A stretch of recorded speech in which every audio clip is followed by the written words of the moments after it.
This is an oral history with Anne Rogers Grell. I am Margaret Jones, a friend of Anne's and also a volunteer with the West Volusia Historical Society. I had the pleasure, very great pleasure, of meeting Anne when I worked at the house next door in 2001. So we've known each other about 21 years. Yes. Today is November 2nd, 2022, and we are recording this in DeLand. And you are noted as the mother of the house next door. Your story is just amazing, and can we start with how this happened and how you got to DeLand from your birthplace? It is really amazing, Margaret, when I think about it. I mean, I started at 17 into nurse training in Bellevue Hospital in New York City. And here, 70 years later, we are talking about the history and the outcome of all the work with the house next door, as well as what preceded that. And I was born in New York City, one of those Yankees that nobody wants to come to Florida. But I also lived on Long Island, and as a young child, where I went to school there, I had to ride the bus 10 miles because we were out in the kind of woods. And also, when I moved out there first, when I was 12 with my parents and my brothers and sisters, we had no electricity and no running water in the house that we moved into.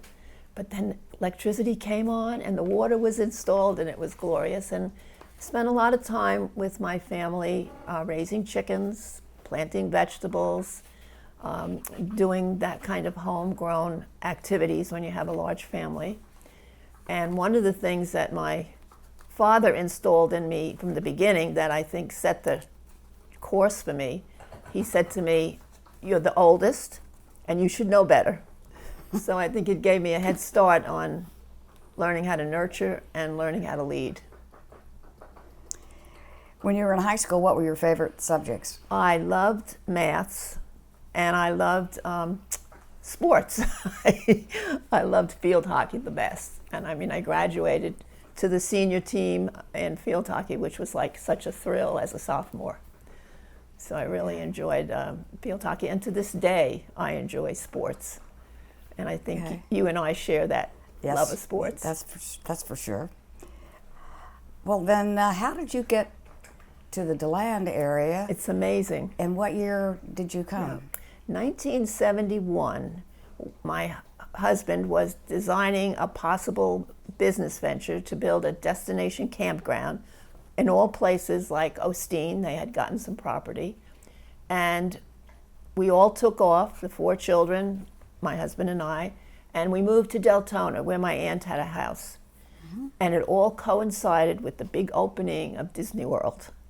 That's when Disney World opened too. So it was hopefully that it would have been a successful business venture. Mm-hmm. And that's what brought us to Florida from Long Island. It's kind of different from New York. Very different. Trying to compare to the Long Island Expressway and how different it is. I mean, when I came down and they said over the radio, "Oh, be careful of the travel problem on I-4," and in my mind, it was like you've never ridden the Long Island Expressway, which was much more packed. But since then, of course, we all know Florida has just exploded with growth and everything of that nature. But DeLand has been magic. It's been able to keep that small town feeling to it. And I believe of the communities around here, DeLand was the one where the house next door could get started and could actually arise from the DeLand community, and the community sense that has existed and still exists, I believe, in DeLand, especially the First Presbyterian Church as a real motivator. Okay. Well, you were in Deltona, I believe, at first, and Correct. Then you got to DeLand. Tell us a little bit about your family and I am so grateful. When those happened. Okay. I'm so grateful we came to DeLand because all 4 children and all 4 of my grandchildren graduated from DeLand High School. I have 4 grown children now and 7 grandchildren, and blessed with even 4 great-grandchildren. So I understand family and family dynamics and what goes on inside of families. And I have been married 3 times. I'm currently widowed. And one of my previous husbands was also instrumental in helping the house next door, to the extent where there's a statue by the house next door that honors him, Orla Fox, because he too in his lifetime took in foster children. So we shared a common focus on families and how families get along. And so it's really there to honor his contribution to the house next door, which he did very nicely for the years that he lived. All 4 of your children went to DeLand High School.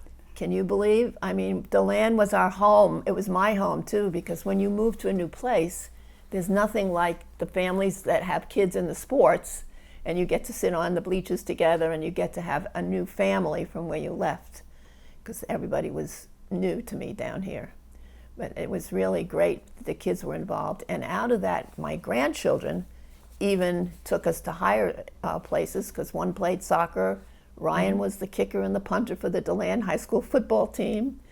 And Tasha has a business degree, and Rachel is an equestrian. So all 4 of them have contributed to the community in one way or another. Boy, that's It's really, really, great to have really them special. so close to you.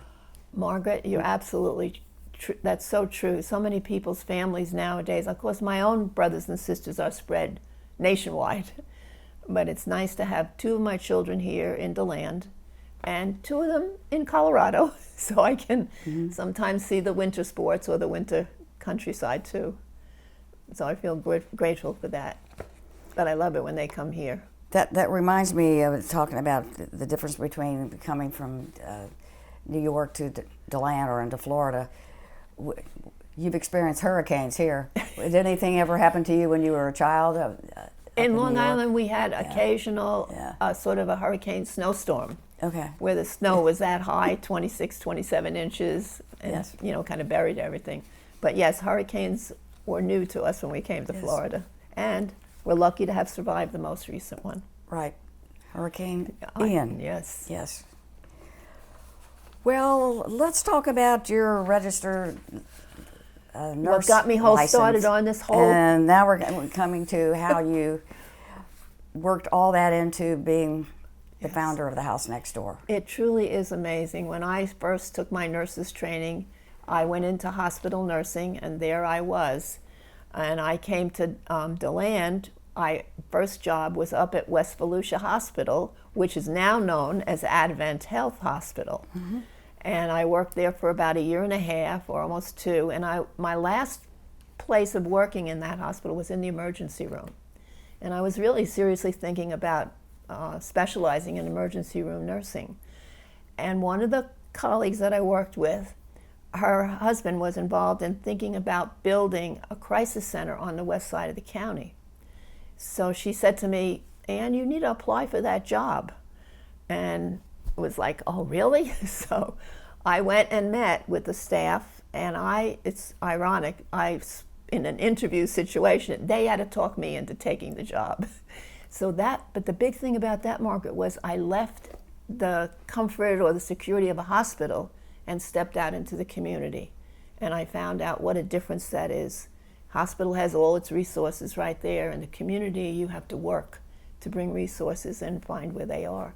But that was a big movement, because it then had me, the agency didn't get the funding for their crisis center. So as a nurse, they moved me to a rehabilitation, it was called Community Outreach Services, where they were helping people addicted to drugs and alcohol. And that was downtown at Howery? That's downtown DeLand and Howery Avenue, Okay. It sure was. So that introduced me to the field of really drugs and alcohol. Blessed, there was a 1-week seminar at UCF that I could douse myself in substance abuse treatment and prevention. So that helped me feel, okay, I can manage this. And while I was there, very interestingly, a nurse from working at the Daytona State College in the nursing program came to me and said, "I'd like you to experiment with me. Do you think you could try training some of our student nurses in empathy?" And so I ran an experiment, met with the students, and that was in order to do that, she had me go to a counseling group. And actually, truly, that was my first venture into experiencing what counseling was all about and being a part of that counseling group, so that my group training on empathy was successful. And that worked out pretty good, because when I lost the job was then at that time the Guidance Center, they lost their federal funding. And when they made their criteria selection, they only wanted people with degrees and education, and so the nurse was at the bottom of the totem pole. So Jane asked me to come and be on staff at the community college, which that was a good piece. You have 2 lessons you told me about that you learned, Margaret, as we're doing this, that what we're speaking of now. You're so right about that. I mean, really, I used to think in nursing in particular, the person that was addicted and had drug and alcohol problems, in nursing you would wish they would take care of themselves and not get all those problems. You wanted more concentrated on the serious, the heart attack, or those kinds of things. Well, in this experience of mine, I realized, wait a second, it's not an alcohol ick, it's not a drug ick, it's a person who's struggling to make their life real. And that was such an eye-opener for me after coming from the medical field. And then the other part, I had an awakening, if you will, to realize that physical health, you actually heal yourself. Well, the same thing, you have an inner core. We all are born with an inner core of pure health. So we have the ability ourselves to heal not only physically, but mentally, emotionally, and spiritually, if we can be guided in that direction. And that was like, whoa, there's more to the body. There's the mind and the spirit and the emotions. And that plays a part in our health and our wellness. So that was a big shift in my approach. It really was. Well, there's a lot of research on the mind-body connection, and I think that's pretty much what you're speaking about. And that wasn't so relevant or present in my nursing training, Right. as it is today. Sure. It's glorious to see it coming to happening much, much more, like you say, today. It really is. There was a lady named Jane Shell that helped you? She was the nurse at Daytona State College that invited me to do that empathy training, and gave me a position when the mental health funding the federal government had ended that funding for the place here in Volusia. So she was a big piece of my life, and without, in a sort of a quiet way, but very influential. And Ron Stamm? Now, what happened when I was employed by ACT in our drug and alcohol prevention efforts, he said to me, Ann, you're getting very depressed working with the people that are in addiction, so you need to do something about that. Well, the company had Ron and I trying to work with adolescents, and Ron and I driving the streets, look at this big, beautiful, empty house on the boulevard. At that time, it was 712 North Woodland Boulevard. And Ron said, look, that would be perfect, because kids don't want to go on school and talk about their personal problems, and where are they going to go? So let's find out if we could get some space and time in that big empty house. So I said, I had been already invited, Richard had already invited me to the community group. So I asked Richard, what do you think about Ron and I using the house one hour a week for these kids who either have alcohol in their family or they themselves? And Reverend Richard Hills. Reverend Richard Hills. Of the First Presbyterian Church. Margaret, to me, he is the original founder. He took that message, that request, to Dr. Ash. Dr. Ash, to my way of thinking, was a man ahead of his times. He rode a motorcycle, he was on a district mental health board, and he was the pastor of his church. He was awesome. So with that request, Dr. Ash took it to the session. The session not only agreed to let us use the house, but they also began looking at a possibility, what could happen to that empty house. And Richard picked up on that And Richard brought about 25 people from the community, not just the church, but from the community. And they met for a year and a half. Now, I was involved in that group too because of my previous employment by ACT. Talked about it, what could be used for, what does the community need, where are our kids in the community. And at that time in the 70s there was a worry about drugs and alcohol and children and teens. So they ended up creating their mission and calling it and naming it the house next door because it was next to the church.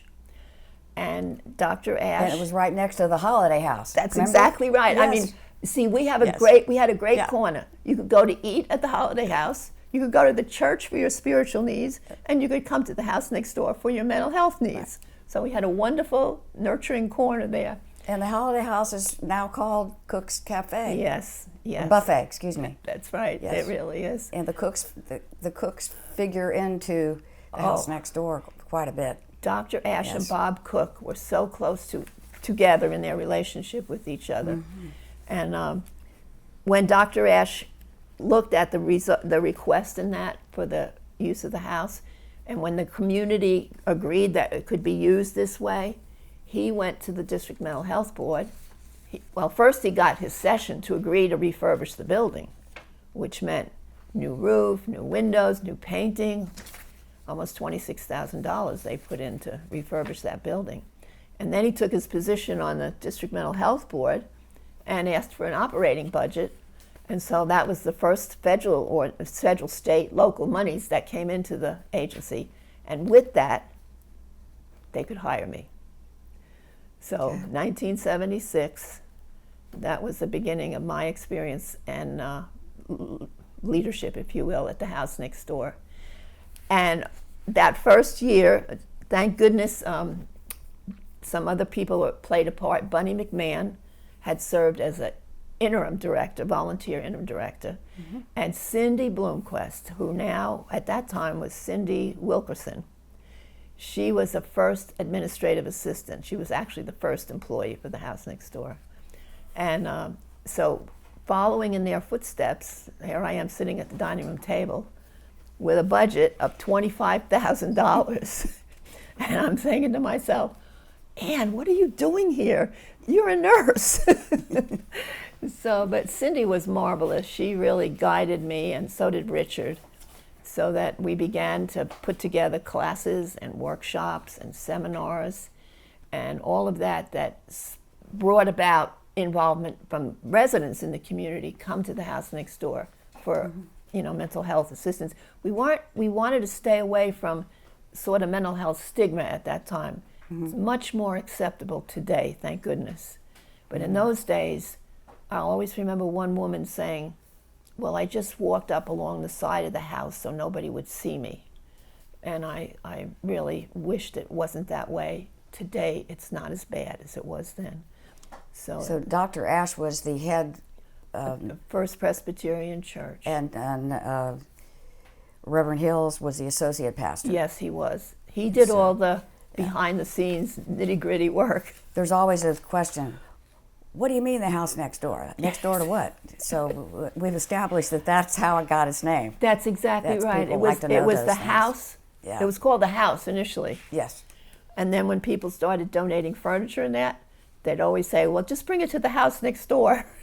So I know that was always somewhat confusing. So in all this, you went on and got your BS degree or BA degree in psychology. Well, Richard said, yes. Richard was an mm-hmm. activist in that regard. He said, look, you're mm-hmm. in a profession, and he sent me, I went to go to Eckerd College and had an assessment.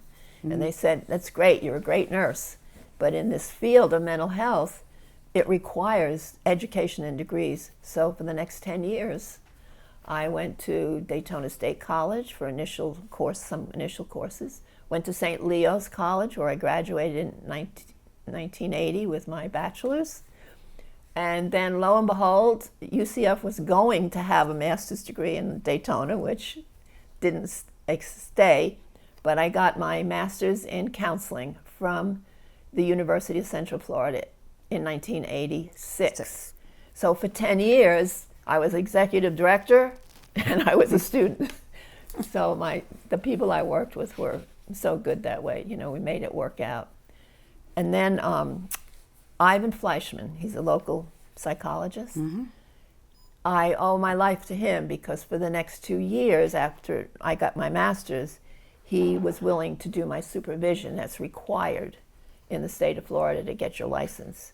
So 1988, I had my license as a mental health counselor, which was appropriate for the work I was doing Exactly. at the house next door. And the field of services at the house next door was anxious to make available to the community. So it all Well, worked. today's world, as you've pointed out to me before, you would not have been eligible with your Just my RN. although they were good and you had, you know, Yeah.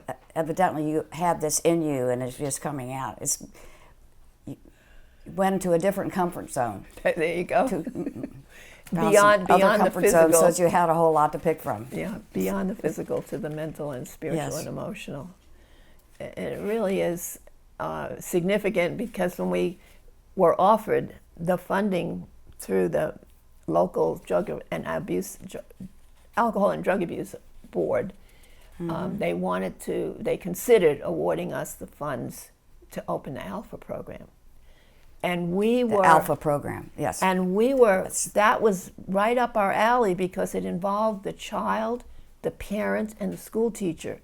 And the concept, Margaret, of a circle of care around somebody that's needing some help is so important. And so there was a part of the board that was not in tune with a nurse getting those fundings because I was in charge of the house next door. So I went and met with him personally, one-on-one, like we're doing now. And I said, wait a second, nurses do their whole life of spending caring and have leadership abilities through having to organize their day and take care of clients. So I won him over because he agreed that that award for the funding for the Alpha program could come to the house next door.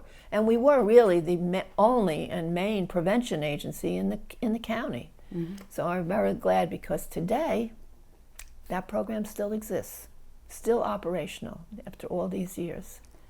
Well, you always had it in you because they asked you to teach nurses empathy. You go. Obviously, you had some. A lot of it. They wouldn't have asked that in the first place before that. That's really been a really significant experience. That program is really the ideal way of trying to help somebody. That's the good thing about the house next door. It's so diverse. Now you're talking about actually a program that's in the schools that is still there today. Yes. The Alpha program.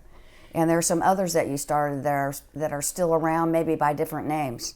Can you tell us some of those programs that you started in the beginning? Yes, we did. We did a lot of group work in the beginning too, and I would like to reference once again though, the reason we got going in the school system because that is a separate organization from the house next door. Right. Beverly Davis is the guidance counselor at that time. Bless her heart. She was able to negotiate internally to getting them to agree to experimenting with the house next door and the Alpha program. And then Susan Ludwig, who's a local, she's a counselor and her husband's a psychologist. She was able to, in that first, we had probably about a 12-week semester. And we had to demonstrate that the children's behavior improved and their scores mathematically and reading improved. And she was such a good statistician that at the end of that semester we could show the school system. So that's really what made it start happening, because the school system, as you know, having been in it yourself, is very measurable objectives. Yeah, measurable objectives, yes. That's for sure. So our groups was a way that we got started, and then slowly we kept seeking funding. We did manage to get a federal grant. It was called Prime Time, where our counselors went into the homes of families that were struggling with either drug and alcohol or just in general.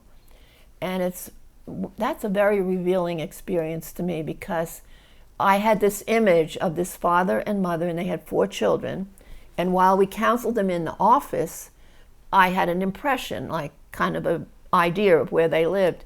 And when I went into their home, whoa, a small home with 4 kids, and the parents was totally blown out because it was so different from sitting comfortably in an office. So when you are, and that's what the Alpha counselors do too, they visit the homes in order to meet with the parents, to see the environment. You know, environment plays a big role in our situation in life. And we have to take that into consideration when we're trying to help people. It's not just the outward appearance of things. Alpha is the 5th and 6th grade? Yes, and Still. yeah, let's see. I think it's still, yes, 5th and 6th. 5th and 6th. The idea of prevention, trying to get to things early, and that got stimulated in my first year at the house next door because one of the board members took me to a conference with her in North Carolina, and the whole emphasis was on prevention, which actually fostered my major paper for my thesis for my master's, the effectiveness of positive emotions in health and wellness. If you think positively, your body responds as well. So that played a big part. So prevention is a major focus of all of the services of the house next door, like the parenting that came up has come into existence. We had parenting for ages 1 to 3, little people, and then also for the Making changes and step-by-step. yes, programs. exactly, Margaret. Yeah. So today's offering at the house next door still involves the therapy or counseling, as well as a variety of programs in addition to Alpha.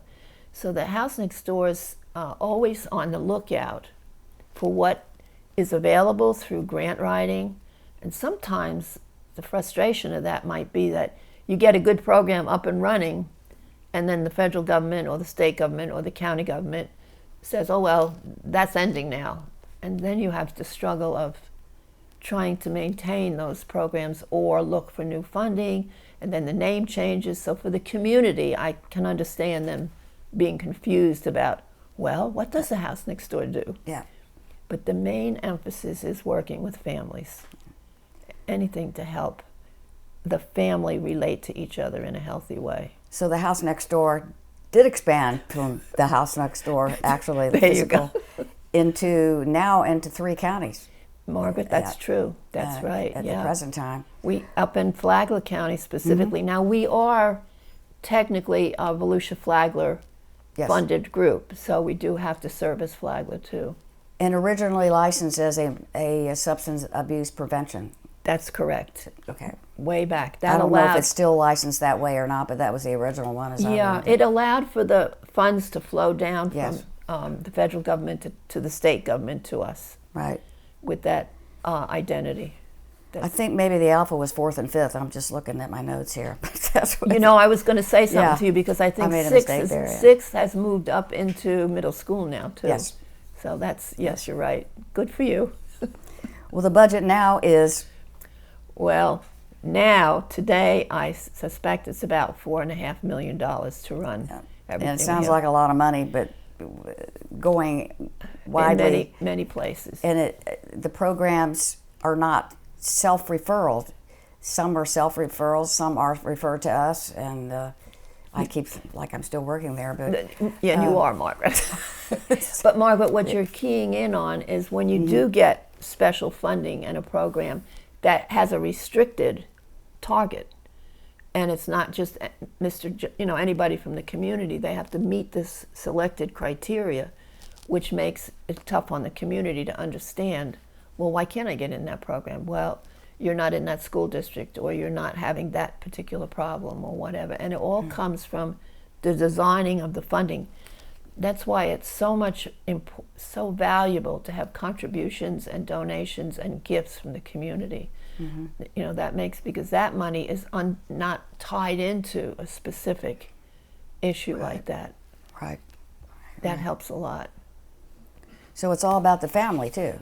Absolutely. That's anything that we do at the house next door. And our present CEO, Jennifer Nadeko, has taken us through some strategic plannings that have emphasized that and have brought the boards together for that purpose, to recognize that family is our really where we're at, and in any way we can make that happen is what counts. She's the first director to come out of the counseling center, having been the director of the counseling.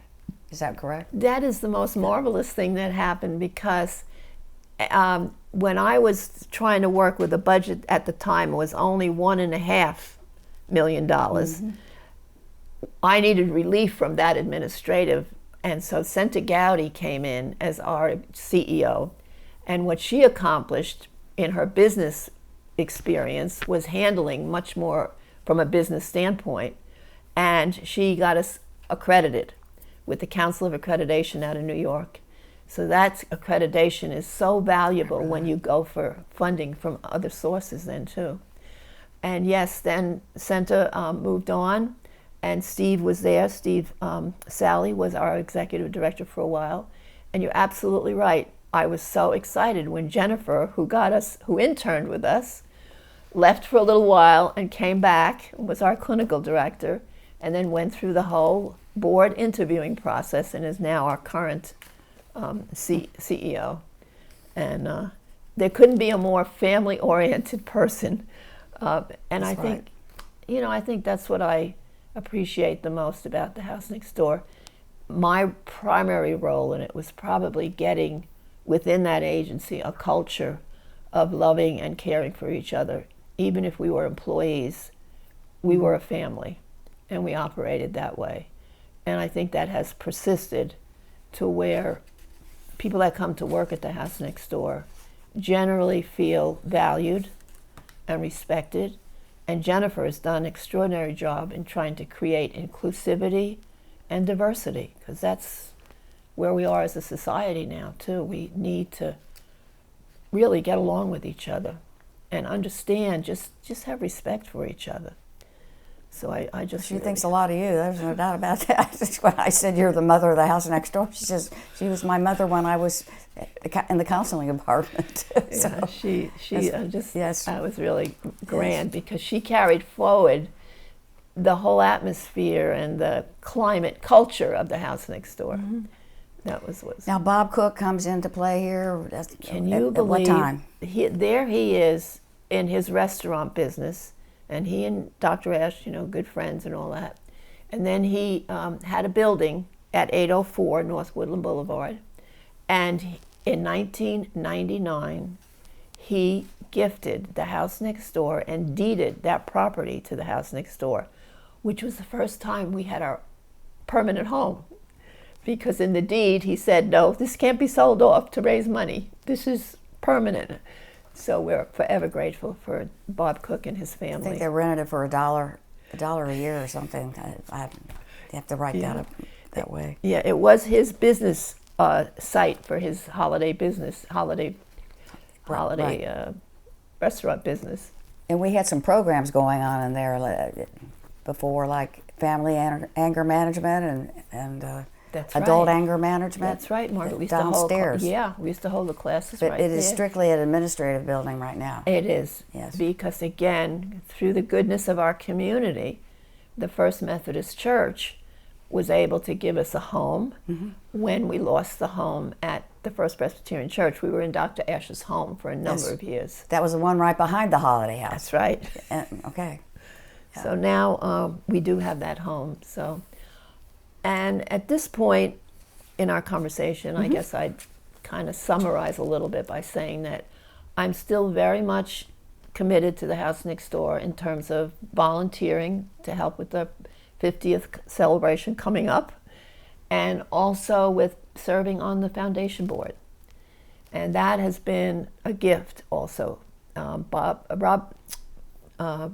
Robinson and with Joe Masters from Stetson together created a foundation for the House Next Door because of all those worries about funding.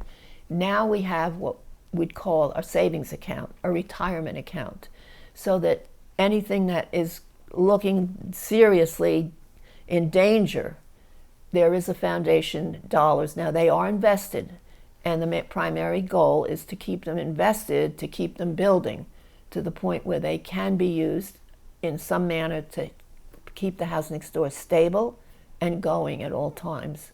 So people who are able to donate money can donate their money, property, whatever, to the foundation and know that it will be in perpetuity, which is really what I really respect about that. And your son, Bruce Rogers? Margaret, can you believe when we first started, Tom started that foundation, I was in conversation with my son and I told him what we're trying to do and how hard it is to get something started. And he and his wife, and they have 3 children, and he's reminded me this is a gift from the family, made a significant donation to start the foundation off on a strong foot. And I'll always love him for that. I mean, that was really, he's of that nature, I'm glad to say. And so he's gifted the house next door with that major donation way back in, well, it was shortly, probably 2002, 2003. It was after the foundation was formally That's when the formed. Foundation started. Yes. I remember being there for that. So that was Okay. just a gift. Raised our hopes that we could keep doing that. And Going on just a little bit here, you talked about you increased your commitment to trainings and current. well, where I am now, energy based, yeah. and you have a. I was going to ask you, what else are you doing besides all you are doing? A brochure here that you can now use you have an office. Well, I am using an office now that I've gotten myself established as an individual counselor, licensed through this, your business license you have to set up. So I did that. So I'm using space over at Open Doors Counseling in Port Orange, closer to where I live. And lo and behold, the person who started Port Orange was one of our interns. So the house next door's interns have gone out into the community. Dr. Bruce Lipton, PhD, research scientist. Yes. Well, he does all the trainings. Yeah, he supports the effort at Core Health, which really is looking at an energy approach to mental health. That's very interesting. And it is building in attention. There is an association for comprehensive energy psychology nowadays, which didn't exist. And I myself have gotten trained in an energy approach with, we call it heart forgiveness. And I've been using that in my counseling, integrating it with all my other efforts to be a good counselor. So You've had a lot of efforts and lots of success. There's no doubt about that. Margaret, it's been one of the things that I want to make sure is emphasized. I agree with you. I have a name that goes with the house next door. But behind that, standing behind me and really holding me up, is this incredible board of directors that have existed since we started. We started with a 10-person board of directors that I interviewed with. And every year since, there have been a group of people that are willing to bring their wisdom, their insights, their time, their energy. That's why the house next door is still a viable, active group in the community. It's made of the community, and that's what makes it work.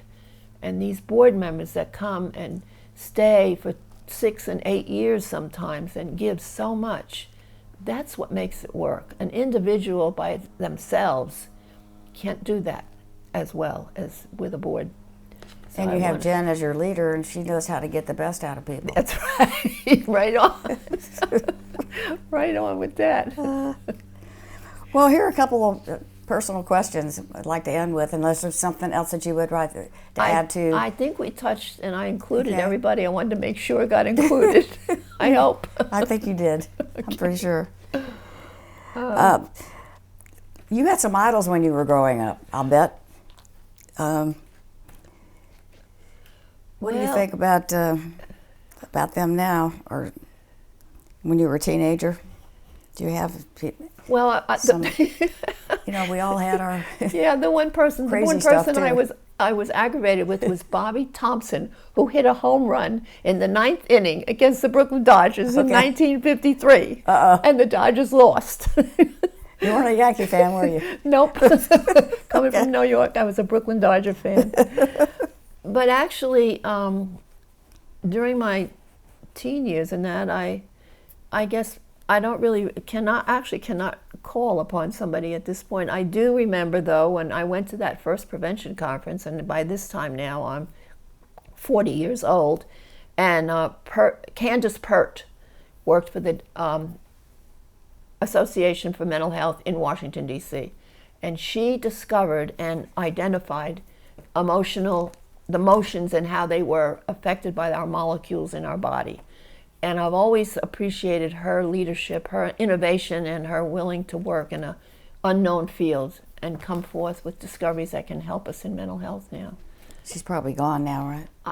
I'm not sure. Maybe not. Yeah, because I think because you were 40. Yeah. She could still be around. Right. Certainly. So. Were there any inventions that you were really excited about that came along? Well, when you say inventions, I had you no... can use anything for an invention. Right. I had no cell phones when my kids were growing up. But you know what? Because they sat in the back seat and had to talk to each other, I knew what was going on in their lives. That's one of the hazards of cell phones nowadays. We lose conversation with each other, which is vital. It's vital to our mental health. Can you think of something that stands out as the best experience you've had in life? Just think about it. Well, I kind of go back to being offered to be the executive director of the house next door. Being at the right place at the right time with the right attitude. You got it. That's exactly right, because who would have guessed? I mean, it's just amazing to me how that's transpired. And I do believe that God is at work in our lives, and He still has things for me to do. Why I am pursuing energy psychology and that, because I think there's room for more growth under His guidance. It's very important to me. Based on your experience, what advice would you give a young person today? I think the most significant thing I would say is search for what gives you passion. Search for what you feel that you love and you want to do, because that way you can do no matter what the hardships are, because you have this kind of light in front of you that you're working towards. And sometimes it takes a long time to find that. I mean, I watch my grandchildren now, various careers and various efforts. My granddaughter Tasha lives in New Smyrna Beach. She took a business degree, got a bachelor's in business. My granddaughter now is in nursing school. So you just never know where your passion lies, but to be in tune with what's passionate, that you have some passion for, because that takes you a long way. And to add to that, my oldest child, Brenda, is currently in Colorado Springs working to get her license as a mental health counselor. So you were a great example. It's very exciting to see. But what's biggest thing, one of my granddaughters is a physician's associate in South Florida. You see the excitement and her joy in what she's doing. And for any young person starting out, don't give up your search. Stay open. I think that's one of the best things about the college environment, is it exposes you to lots of choices. Even if you go to a technical school, if that turns you on, that's great. Just something that makes you excited about what you're doing. I think that's... Do you think that kids are asked to pick out their vocation a little bit too early and feel a bit pressured? I would say it's hard to know at that time. Yeah. You know, I think what's the standard mental health understanding is it's 25 before you're totally got all your cognitive abilities working together. Prefrontal cortex. There you go, Margaret. Yep. It's true. And I like to say that, see, the rental agencies, car rental agencies, knew it or acted on it before the mental health people did, because you couldn't rent a car until you were 25. I mean, there it is, the evidence. One last question before we finish. How would you like to be remembered, Anne?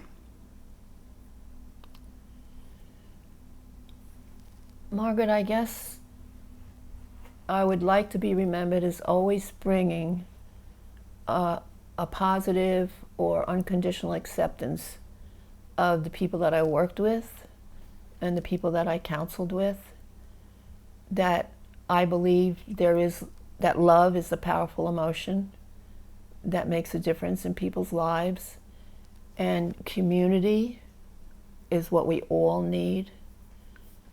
And I hope that I brought that to the beginning of the House Next Door, and I hope I will always bring that to any session when I sit down with somebody to counsel, that in you is the ability to be healthy, and together we can search it out. You've done all those things, and you're still doing them. And we thank you. And I thank you for this continuing conversation we've been having. Yes, And Margaret.